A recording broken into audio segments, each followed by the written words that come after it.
আসসালামু আলাইকুম। বৃত্তির টাকা নিয়ে মাওশির জরুরি নির্দেশনা জানবো তার খবর। তবে আপনি যদি যুদ্ধের জীবন চ্যানেলে নতুন হয়ে থাকেন, চ্যানেলটি অবশ্যই সাবস্ক্রাইব করবেন, পাশেই থাকবেন। শিক্ষার্থীদের বৃত্তির টাকা দ্রুত ও নির্ভুলভাবে সরকারি ব্যাংক অ্যাকাউন্টে পাঠানোর প্রক্রিয়াকে ত্রুটিমুক্ত করতে কড়া পদক্ষেপ নিল মাধ্যমিক ও উচ্চ মাধ্যমিক অধিদপ্তর মাওশি। 2025-26 অর্থবছরে রাজস্ব খাতভুক্ত মেধা ও সাধারণ বৃত্তি টাকা যথাসময়ে পেতে দেশের সব শিক্ষা প্রতিষ্ঠানকে শিক্ষার্থীদের তথ্য আগামী 30 নভেম্বরের মধ্যে এমআইএস সফটওয়্যারের মাধ্যমে নির্ভুলভাবে এন্ট্রি ও সংশোধনের নির্দেশ দিয়েছে মাওশি।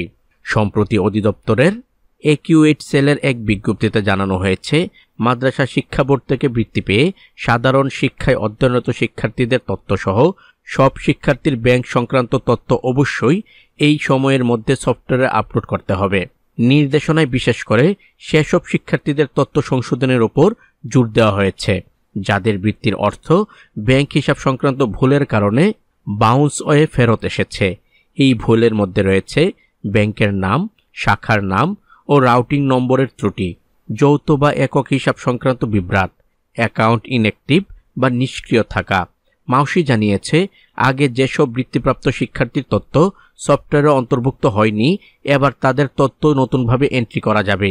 তবে সব ধাপ অনুসরণ করে তথ্য হালনাগাদ করতে হবে, কারণ তথ্য ভুল বা অসম্পূর্ণ থাকায় অনেক শিক্ষার্থীর অর্থ যথাসময়ে পাঠানো সম্ভব হচ্ছে না।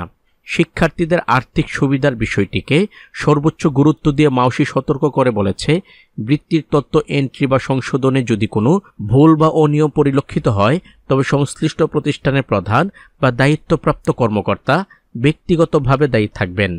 30 নভেম্বরের সময়সীমা কঠোরভাবে মেনে চলে বৃত্তির টাকা বিতরণের প্রক্রিয়া সম্পন্ন করতে বলা হয়েছে।